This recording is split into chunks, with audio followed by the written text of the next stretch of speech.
I'm so fucking tired of life. I can't afford to live here anymore. I can't afford to live here anymore. I just spent 6 hours of my life serving tables, running around to make $50. To make $50. And I already know the comments are going to be like, well, get a better job. I'm trying. I moved here 3 weeks ago. I've sent out over 100 resumes. I've had one interview. I didn't get the job. I knew I blew it. I did not get the job.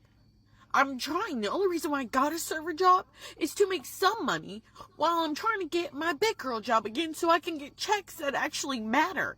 So I can make money I can actually live off of. Right now, America is crashing out, and that girl's sentiment is exactly how so many people are feeling. So many people have just been holding it inside for such a long time until a point where you just can't anymore. There's times I have internal conversations with myself as well. I'm like, yo, why is things so hard? Yeah, I understand that people say the cost of living and groceries are going up and you're dealing with wage stagnation. But man, how long can I sustain, this constant pressure and just this constant frustration of like, why things are so hard? Why? Like, why are things so hard? And usually throughout my life, guys, it's always been ups and downs, right? And we all go through it. We all go through times when it feels like, yo, we're making so much money, life is great. And then something happens in the economy, job freezes, whatever, and things slow down for a bit. That's usually for like a year and a half. Then things get better. It's always going up and down. But man, it feels like to me, ever since COVID, it went down and it just has not gone up.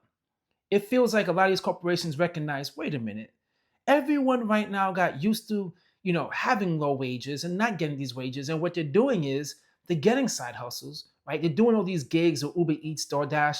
So, hey, we don't need to pay them extra, right? We need to increase the wages because they're finding ways to sustain this lifestyle. They're finding ways to just try to get ahead. And in reality, they're getting away with not giving us the proper raises that people need. And that's why I feel extremely bad for people who work like in the retail industry, like the service industry, because that used to be enough for you to just maybe not have like this luxury life, but just enough to just maintain a lifestyle, to sustain your lifestyle. And right now, that's not the case because everything is getting extremely expensive and everyone is just crashing out. And people think it's only just an income issue. It's not, right? Because, if you make $100,000 a year, $200,000 a year, you would think that that person has everything made. But that's not the case because they probably had a lifestyle that maybe, okay, was a little inflated. But let's be honest, a lot of people have that going on in their life. Either you have $50,000, you're living close to your limit. You have $20,000, you're living close to your limit. But the thing is that now with the wages just being stagnant and everything just increasing, it's causing you to drown. And you're just trying to do whatever you can, not to just get ahead, to just get above water where you could breathe. Because right now, it's just like, man, it's like we live in an upside down world. And I don't want to talk about politics, none of that stuff, because it does have a big role to play here, right? It really does have a big role to play with what's going on. But I don't want to make this a political video. But something has to give. All these promises that politicians are making, but they're dealing with other type of issues like cultural wars and whatnot.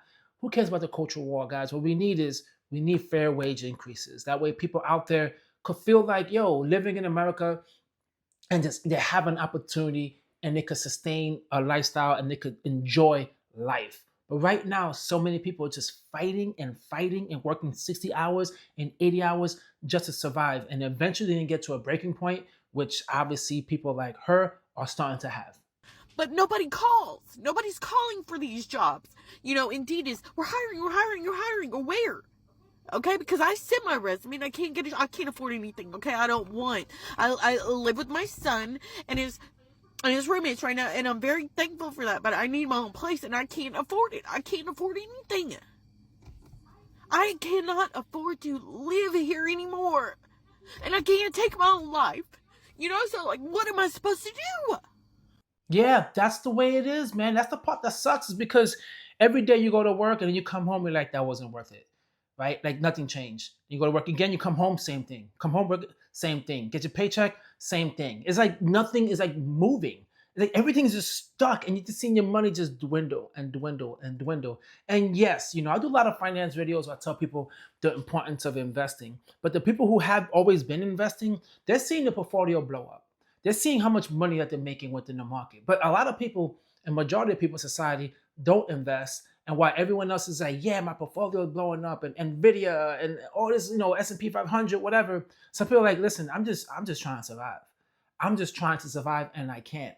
And then, she mentioned as well with the job market, which usually scares me the most because, as I said, I have an under five right now, and it's stable. Like my job is there's not such thing as stability, but as far as like my illusion or my understanding of stability, I know stability. But what I'm afraid of the most is if I have to go out in this job market.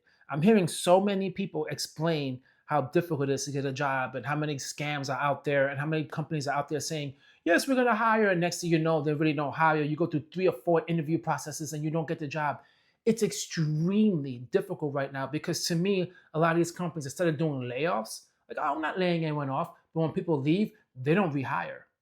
They are not rehiring people. That's why so many people right now are burnt out in their jobs because when someone leaves, now you start doing their work. They split their work up. Someone else, additional work. And next thing you know, you're stuck in a job. You're not happy. You're frustrated. But if you leave, you got to go in a job market that's not really good right now.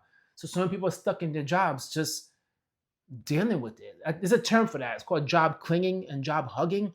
People just holding on for dear life in their job and they're not letting it go, even though they're not happy, due to the fact of the job market is not great and they're seeing what's out there right now, and it's not good.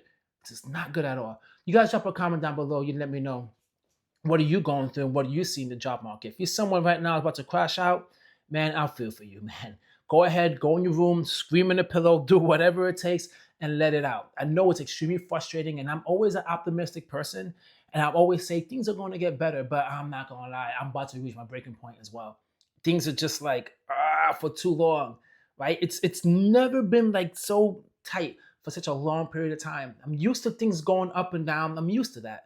But it feels like since COVID, man, it's just held on tight and it's just like nothing is moving at all. All I'm seeing is a hustle culture with people working 2 or 3 jobs just to survive.